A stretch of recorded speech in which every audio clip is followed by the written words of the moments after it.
Amesema hayo wakati akiweka jiwe la pembe na uzinduzi wa jengo la kuabudia la mtaa wa Ngaza ulio sehemu ya KKKT, usharika wa Songoro, Dayosisi ya Meru mkoani Arusha, ambapo amesema lugha za asili kwa sasa zipo hatarini kutoweka na kuweka msisitizo kwa wazazi na walezi kuwafundisha watoto kupenda lugha yao ili kuwajengea uelewa wa kulijua chimbuko la lugha zao za asili.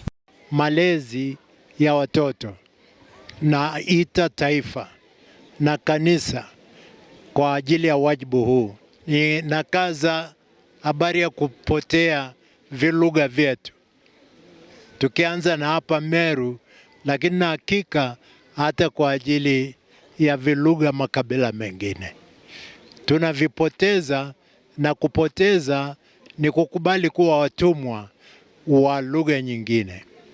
Hapa nieleweke vizuri, na kaza uzalendo, na kaza lugha ya Kiswahili hata ya Kiingereza, lakini tusipoteze vilugha, kwa sababu ndivyo vinatufanya tuwe tulivyo na taifa imara.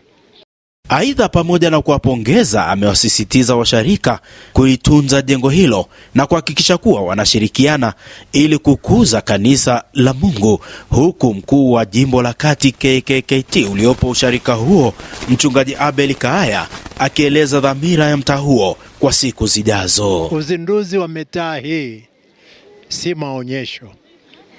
Kwanza ni alama ya kukua kwa kanisa, lakini pili ni kuonyesha kwamba tunatambua sauti za Wakristo wetu wanaosema jamani, tumekuwa tunaomba tuwe mtaa. Namshukuru Mungu kwamba tunaweza tukaitikia sauti na wito wao. Tunaona jinsi ambavyo washarika wamehamasika kumtumikia Mungu. Inadhihirisha pia ndani ya mioyo yao wamefahamu wanayemtumikia, wamemfahamu Kristo Mwokozi wao, wameendelea kujitoa kwa hiari yao kufanya kazi hii ya kujenga jengo la mtaa, lakini pia kujenga ofisi na maliwato ya kisasa kwa ajili pia ya kuendeleza kazi ya Mungu. Wako pia kwenye mpango wa kujenga darasa la Sunday School kwa ajili ya kuhakikisha kwamba malezi kwa watoto wetu yanaendelea kuimarika kwa ajili ya kizazi kijacho na kanisa lijalo. Kukua kwa kanisa sio tu kuongezeka kwa idadi na majengo, lakini pia roho zao zinamwamini Mungu kwa namna gani, zinamwamini Mungu kwa kiasi gani. Matokeo tutayaona katika matendo na utendaji wao wa siku kwa siku katika kanisa. Awali akihubiri katika ibada hiyo, Mchungaji Samuel Akio amesema wazazi na walezi wana jukumu kubwa la kuwaonya na kuwalea watoto katika maadili mema yenye hofu ya Mungu, huku mchungaji kiongozi wa usharika huo wa Songoro, Mchungaji Francis Akio, akizitaja gharama za ujenzi wa jengo hilo, ambapo diwani wa kata hiyo ya Songoro, Elia Mbise, ameeleza namna ambavyo serikali inashirikiana na kanisa katika jamii. Ni lazima tutengeneze watoto ambao hisia zao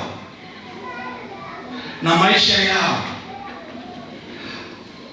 watayawajibikia wenyewe. Na kitu wataalamu wanaita emotional intelligence, akili hisia. Tutengeneze watoto katika kuwa na roho ya kuamua mambo magumu. Sasa hivi mnafahamu kuna kitu kinaitwa artificial intelligence, sio? Hii akili unde, ile kitu inavuruga watoto. Sasa hivi una kliki pale unauliza Mungu ni nani? Nitakwambia, sio? Lakini haina roho. Jengo hili limegharimu zaidi ya milioni 170 na kwa ujumla hivi linavyoonekana na michango ya washarika ya Harambee pamoja na machangizo mbalimbali ambayo yamekuwa yakiendelea mara kwa mara. Kimsingi jengo hili lenyewe ni injili kama linavyoonekana. Watu wamevutwa sana kuona kimefanyika kitu kizuri, jengo limekamilika. Wako watu ambao walikuwa kama wamekuwa wavivu wa ibada, sasa wanafurahia, wanasema jengo letu limependeza, basi tutaanza kusali. Na wale ambao walikuwepo, kwa ujumla watu wanaendelea kuongezeka. Lakini pia natoa wito, tuendelee kuinjilishana wenyewe kwa wenyewe. Kila mtu na ndugu yake, tuendelee kusali hapa mahali ambapo Mungu ametupa nafasi ya kumjengea mahali pa kuabudu. Tumeweka mkakati ambao utasaidia halmashauri nzima ya Meru, ni pamoja na kata yetu ya Songoro kwa habari ya barabara, lakini maji tumejipanga katika maeneo yote ambayo pia hayana umeme kwa halmashauri yetu ya Meru. Kwa kweli tunaomba utulivu. Kutoka hapa katika mtaa wa Angaza, usharika wa Songoro, Diocese ya Meru mkoani Arusha, mimi ni Elihuruma Chao.